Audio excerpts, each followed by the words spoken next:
It was supposed to be simple, a quiet lake property, far away from noise, people, and drama. That's exactly why I bought it. An isolated piece of land, surrounded by water, with one long dock connecting it to the mainland. Peaceful, private, mine. Or at least, that's what I thought. Because just a few hours after I moved in, everything changed. I was standing on the dock that morning, just taking it all in. The water was calm, the air was quiet, and for the first time in a long time, everything felt right. That's when I heard footsteps behind me, fast, confident, aggressive. I turned around and saw two men walking straight toward me. No greeting, no hesitation, just attitude. "This isn't your lake." That was the first thing one of them said. No introduction, no explanation, just a statement. Like they owned the place. I didn't react right away. Instead, I studied them. Middle-aged, confident, slightly irritated.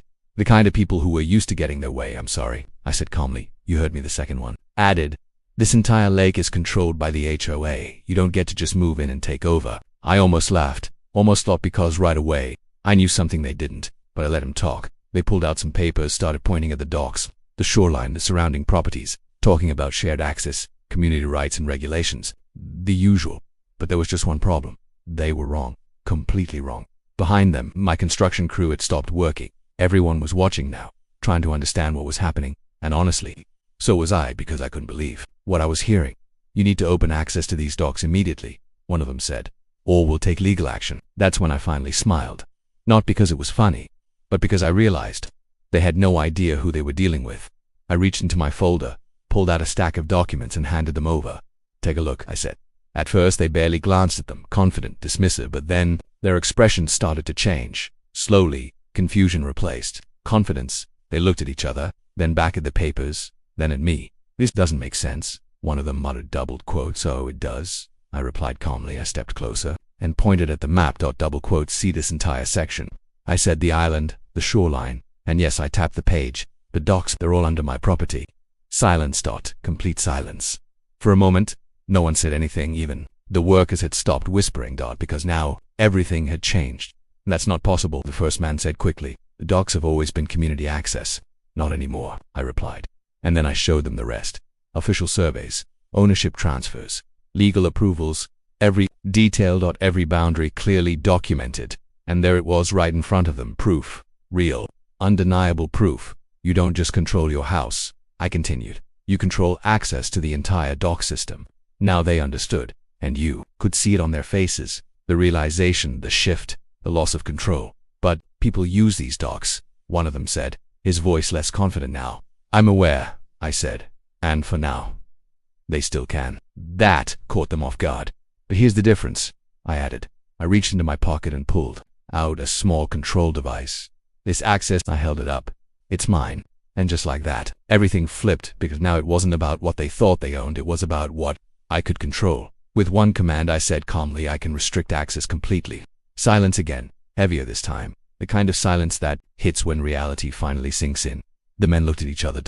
No more aggression, no more confidence, just uncertainty. "Look, maybe we got off on the wrong foot," one of them said, trying to recover. The tone had completely changed, from demands to negotiation, but it was too late for that. They had already crossed the line. "You came here making demands," I said, without even checking the facts. Neither of them responded, because they knew I was right. I pointed back toward the dock. "You should leave."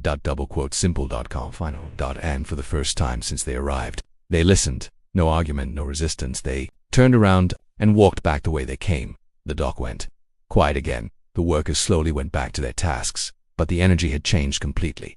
I stood there for a moment, looking out over the water. Everything was still mine. Everything was still under control. Later that day, my phone rang. "Yeah," I answered. "They showed up already." I listened for a second, then smiled slightly. "Don't worry," I said. "It's handled." And it was by the next morning. Word had spread through the entire community. People were talking quietly, carefully, but the message was clear. The HOA wasn't in control anymore, at least. Not here. The docks remained open, but now under the right authority. My authority. Construction continued without interruptions. No more complaints, no more visits. And the same people who walked in with confidence stayed far away. Because now they understood something important. Not everything is shared, not everything is negotiable, and sometimes the person you try to control is the one who actually holds all the power. So if there's one lesson here, it's this: before you make demands, Make sure you understand the situation, because sometimes you're not taking control. You're walking straight into someone else's. If you enjoyed this story, don't forget to like and subscribe. And tell me, where are you watching from?